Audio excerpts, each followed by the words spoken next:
முதல்ல இந்த உலகத்துல தோன்றிய முதல் சிவன் கோயில். எந்நாட்டவர்க்கும் இறைவா பாத்தீங்கன்னா முருகன் வந்து அப்பாவுக்கு என்ன சொன்னவரே ஓம்ங்கிற அந்த பிரணவ பொருளுக்கு என்ன பொருள் அப்படிங்கிறத சொன்ன ஒரு சுவாமி மலையாளம். அதான் சிவன் கீழே உட்கார்ந்துருப்பார், முருகன் மேலே உட்கார்ந்துட்டு இந்த ஓம்ங்கிற இந்த பிரணவ பொருளுக்கு என்ன அர்த்தம் அப்படின்னு சொல்லுவார். சிவபெருமான் எனக்கு தெரியல, நீ தான் சொல்ல அப்படிங்கிற. அப்போ முருகன் என்ன பண்றாரு, நான் எப்பவுமே சொல்லி தரவங்க மேலே உட்காந்துருப்பாங்க, அதை கேட்குறவங்க கீழே உட்காந்துக்கணும் அப்படிங்கிறதுக்காக நீங்கள் எனக்கு அப்பாவாக இருந்தாலும் உங்களுக்கு தெரியாதுதான் நான் சொல்கிறேன், அதனால் நீங்கள் கீழே உட்காந்து தான் கேட்கணும் அப்படின்னு சொல்லிட்டு, அதனால் முருகப்பெருமான் மேலே உட்காந்துட்டு அந்த ஓம்ங்கிற பிரணவ பொருளுக்கு என்ன அர்த்தம்னு சொல்கிறார் சிவபெருமான் கேட்டுக்கிறார். அதே மாதிரி பிரம்மாவுக்கு ஓம்ங்கிற பிரணவ பொருளுக்கு அர்த்தம் தெரியலங்கிறதுக்காக நீ படைக்கும் தொழிலையே செய்யக்கூடாதுங்க, உனக்கு இதுக்கே அர்த்தம் தெரியல, அப்புறம் எதுக்கு நீ படைக்கும் தொழிலை செய்கிற. அதனால் நீங்கள் படத்துலலாம் பார்த்துருப்பேன், அதில் வந்து பார்த்திங்கன்னா பிரம்மாவை உள்ள வச்சு அவர் சுற்றி தன்னுடைய வேலை போட்டு அவரை சிறைக்குள்ளே வச்சுக்கிற மாதிரி பண்ணிடுவார். அப்போ இந்த உலகத்தில் எல்லாரும் கேட்பாங்க, இந்த உலகத்தில் உள்ள ஜீவராசிகளெல்லாம் படைக்கிறது யார் அப்படின்னா நானே படைக்கிறேன், நானே அதுகளுக்கு என்ன பண்ணுறேன் தலையெழுத்தையே நிர்ணயம் பண்ணுறேன் அப்படின்னு சொல்லிட்டு என்ன பண்ணுறாரு, அவரே தலையெழுத்தை நிர்ணயம் பண்ணுறாரு. முருகனே தலையெழுத்தை நிர்ணயம் பண்ணுறாரு. குழந்தை பிறந்தா அந்த குழந்தை இந்த உலகத்தில் எவ்வளோ இருக்கிறது, அதுக்கு என்ன தலையெழுத்து அப்படிங்கிறத அவரே எழுதுகிறாராம்.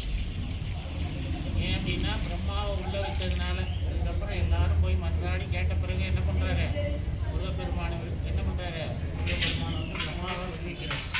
விடுவிச்சு இதுக்கு இனிமேல் நீ அர்த்தம் தெரிஞ்சுட்டு உன்னுடைய வேலையை தொடரு அப்படின்னு சொல்லியிருக்காரு. அதனால் அங்கேயும் பார்த்தா பிரம்மாவுக்கு என்னவா இருக்காரு, குருவாக இருக்காரு.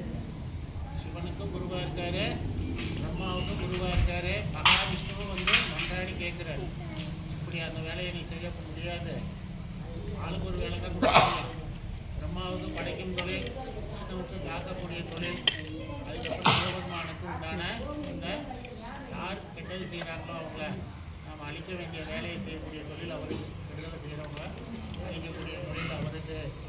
இந்த தொழிலை பிடிச்சிருக்காங்க, அந்த தொழிலில் எந்த ஒரு இது வந்துடக்கூடாது, அதனால் பிரம்மாவை படைக்கும் தொழிலை செய்ய விட்டுரு, அதில் நீ அவருக்கு போய் அடைவதாக இருக்கக்கூடாது அப்படின்னு சொன்னோன்னே அதெல்லாம் கேட்டு தான் பிரம்மாவை என்ன பண்ணுறாங்க, இந்த பிரணவம் பொண்ணுக்கு அர்த்தம் தெரிஞ்சுன்னு நீ என்ன பண்ண, இந்த உலகத்தில் உள்ள ஜீவராசிகளை படைத்து அதுகளுக்கு உண்டான தலையெழுத்தை நிர்ணயம் பண்ணு அப்படின்னு சொல்லியிருக்காங்க.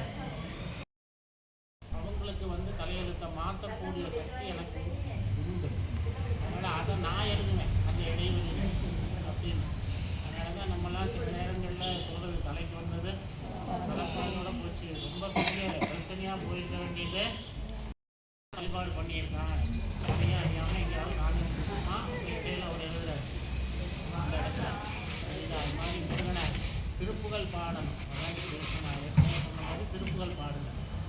இனிமேல் இந்த வளர்ச்சியை சக்தியாக இருக்கட்டும், கிருத்திகையாக இருக்கட்டும், முருகனுக்கு திருப்புகள் ஒரு பாட்டாவது பாடுங்க. சுக்லாம்பரதரம் விஷ்ணம் சசீவர்ணம் சகத்வஜம் பிரசன்னவதனம் த்யாயேதே சர்வ விக்ன உபசாந்தயே.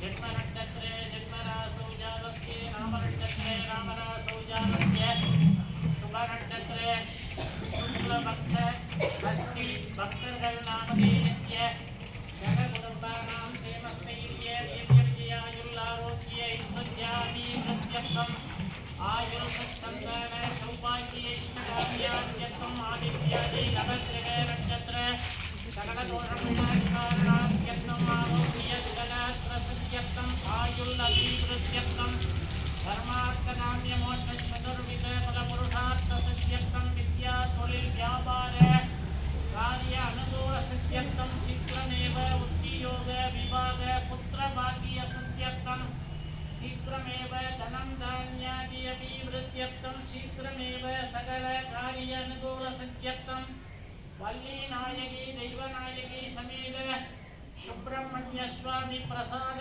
सिद्ध्यर्थं ஒரு முகம் மட்டும் இருந்தால் சுப்பிரமணியர், 6 முகமும் அங்கே இருக்கும் மூலஸ்தானத்தில். அவருக்கு பேர் சண்முக சுப்பிரமணியன் பேர். 6 முகம் இருக்கிறதுனால அவருக்கு சண்முக சுப்பிரமணியர். நம்ம பார்த்தாலும்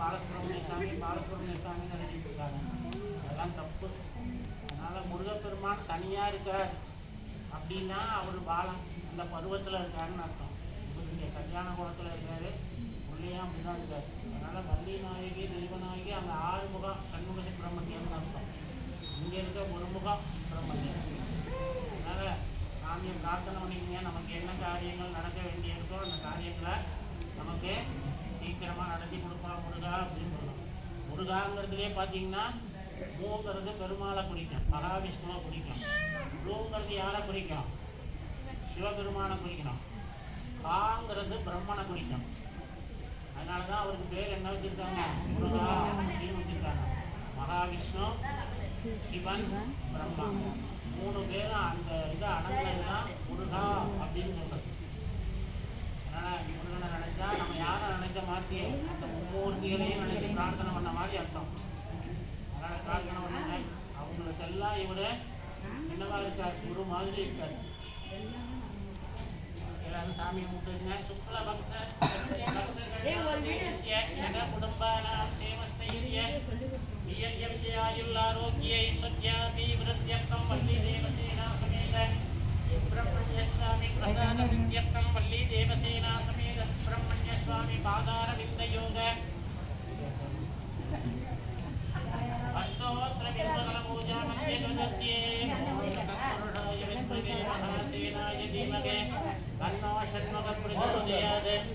ஓம் ஸ்கந்தாய நமக முகாய நமக முகாய நமக பாலநேத்ரசுடாய நமக குண்டலாய நமக கிருத்திகாசூனவே நமக சிகிவாகனாய நமக விஜத்விஜாத்சன்னேத்ராய நமக சுத்தீகராம்சிகாசப்ரவஞ்சனாய நமக மகாதேவாய நமக வள்ளி தேவசேனா சமேத சுப்பிரமணிய சுவாமினே நமக. நானாவித परिमलपत्र पुष्पांजलि समर्पयामि.